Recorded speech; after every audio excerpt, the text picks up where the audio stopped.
Hello and welcome back to Zelda Tears of the Kingdom tips, tricks, and shrine tutorials. Today we're going to be doing the South Lomei Ruins, which is the maze near the Gerudo Highlands. As always, a researcher has gotten here before you, so in this land part of the maze, you can just follow the trail of acorns and cuckoo nuts to get to the final spot.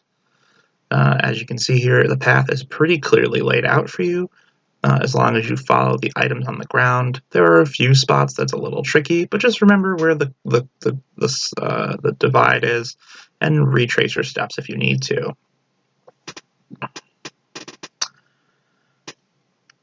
There are some chests hidden amongst this maze as well, so if you run into those, go ahead and grab those.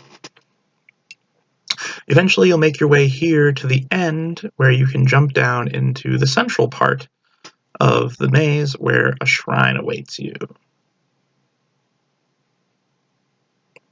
as well as a chasm. The shrine here is called the Matsusis Shrine, and as all the Lomei Maze shrines are, they are a Raru's blessing, a reward for making it through the maze.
Once you exit the maze, you're going to want to head over to the dragon circle across the way and activate it. This will open the door that will allow you to enter the Sky Labyrinth above. At this point, it might behoove you to go and get some stamina potions.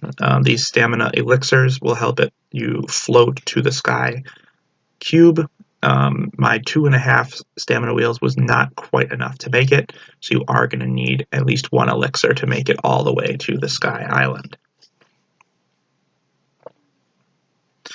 I used this Skyview Tower in the Gerudo Highlands to get up there. As you can see, it's the closest one. But even with the immense amount of stamina I have, I still needed a stamina elixir.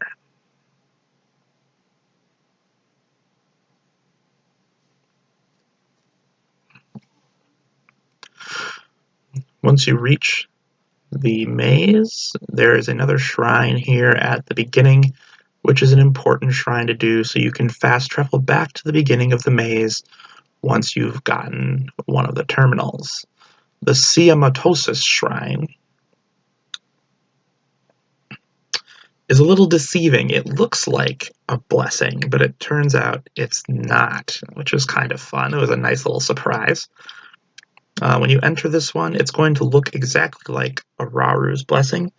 However, once you take the treasure chest, the shrine will change.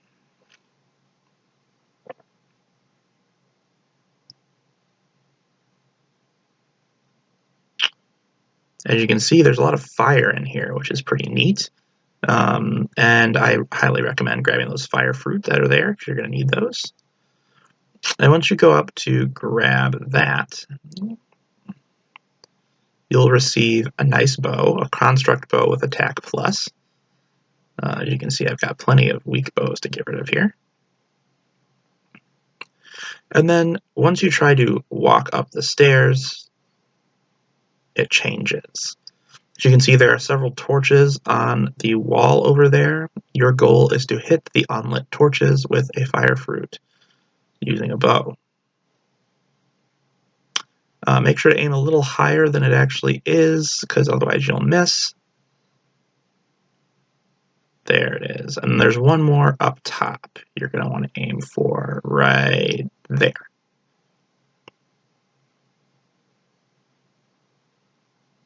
Oh, too high now. Come on now, Link. Remember, fire choo-choo jelly also works. You don't necessarily have to use a fire fruit. There we go. Now we got it. So once that happens, the treasure chest slides over and it is revealed to be a piston. So you can stand on the piston and then be launched upwards so that you can glide over to the end of the shrine.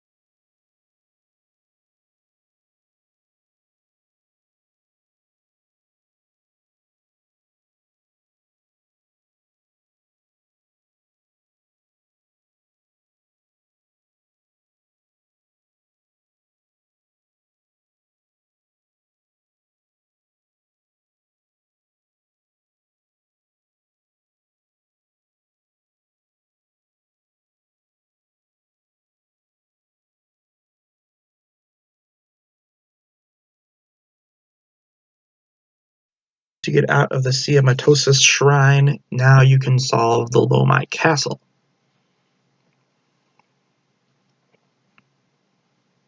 Just like the other floating castles, there are terminals scattered throughout the cube that you have to activate. I highly suggest opening up your minimap and marking where those places are. But as you can see from the top there, they're in those center areas.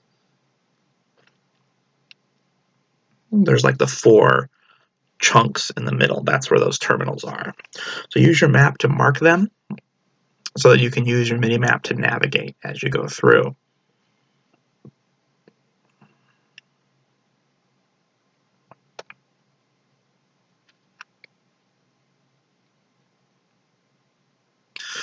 Each one of those central areas also, I believe, has a treasure chest, so you can get treasure chests in there as well.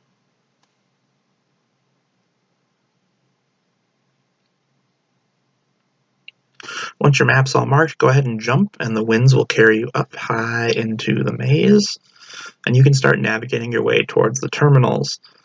We suggest going to the left one first. It's the easiest to get to. You just go through here. It may look like that's not the way you're supposed to go, but you have to get lower down into the thing.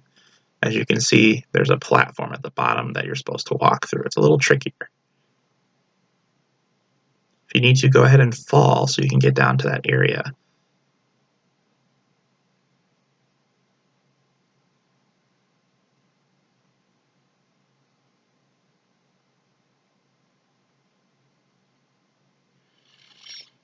All right, go ahead and begin to navigate your way to where you need to go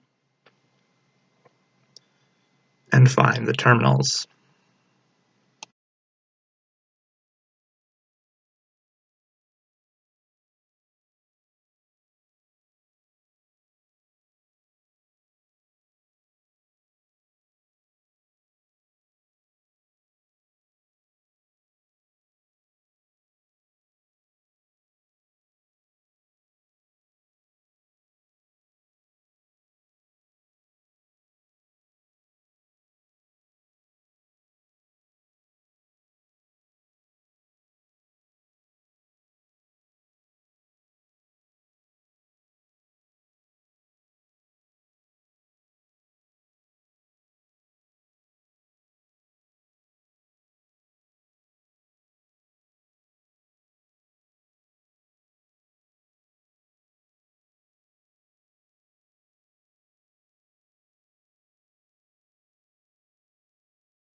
Complete your 4th terminal.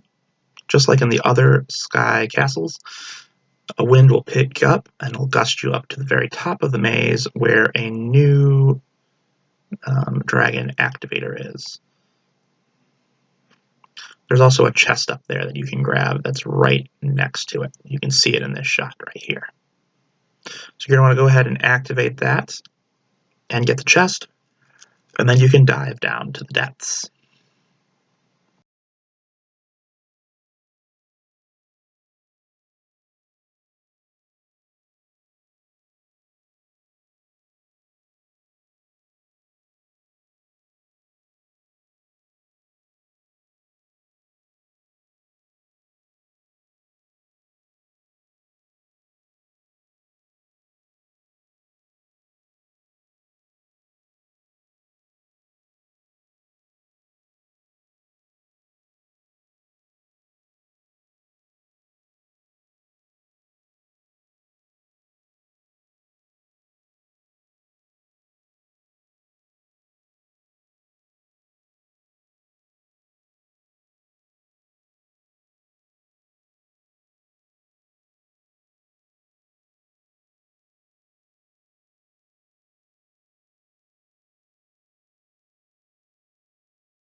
The depths labyrinth, you're going to get to the center where you'll find a flux construct 3. Start the battle by shooting it in the face. Remember, flux construct 3s have 3 different phases of battle.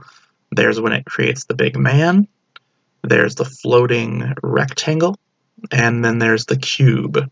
The easiest way to fight flux constructs is to just take the blocks off of their bodies. If you take off enough of these, it'll cause them to fall apart. And when they fall apart, you can just whack their head repeatedly. It's an easier way of doing things.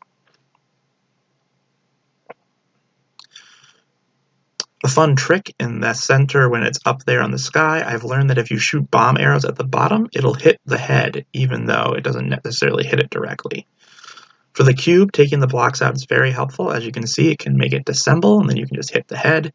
And then when it's a man, make sure that you take the hands and feet off of it so it can't hurt you while you're messing with it. Once you finally defeat the flux construct, it'll fall apart, and you'll be rewarded with various Zonai devices. Gather the Zonai devices and make sure you take the flux core and attach it to a weapon of high value, as it'll make that weapon even stronger.